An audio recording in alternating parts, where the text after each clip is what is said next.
Bien le bonjour! Aujourd'hui, j'ai envie de vous parler d'un élément que je mets toujours en avant dans mes missions, la Definition of Ready.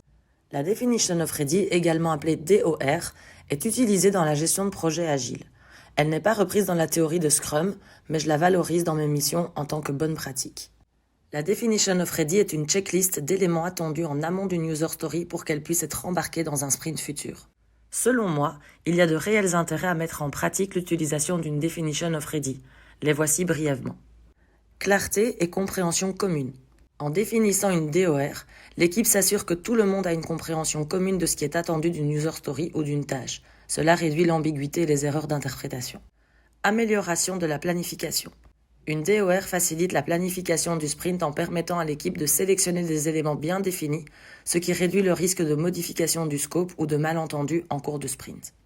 Amélioration de la collaboration. La DOR encourage la collaboration entre les membres de l'équipe, les stakeholders et le product owner dès le début du processus, afin de garantir que toutes les exigences soient claires et acceptées. Réduction des pertes de temps. Le fait de disposer de critères de préparation clairs réduit la probabilité de commencer à travailler sur un élément pour découvrir ensuite qu'il n'est pas bien défini, ce qui permet d'économiser du temps qui pourrait être perdu autrement. Livraison plus rapide.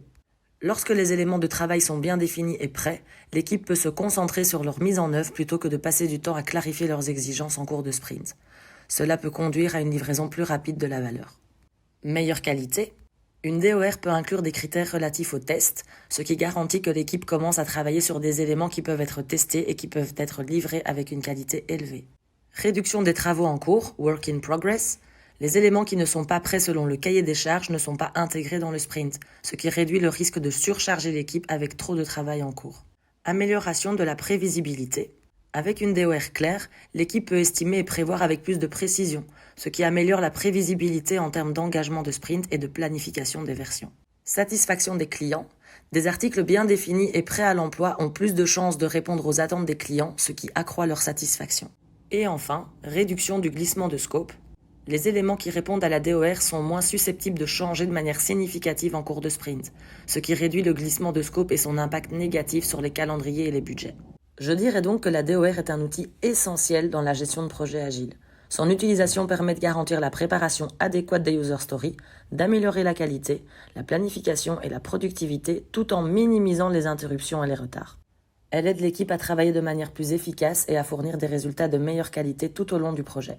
Mon expérience me fait tout de même spécifier ceci. Il est impératif que cette DOR soit vue et revue régulièrement car le produit et l'équipe sont en constante évolution.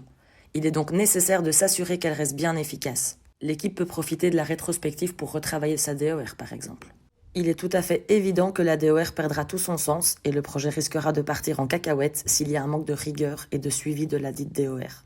À très vite!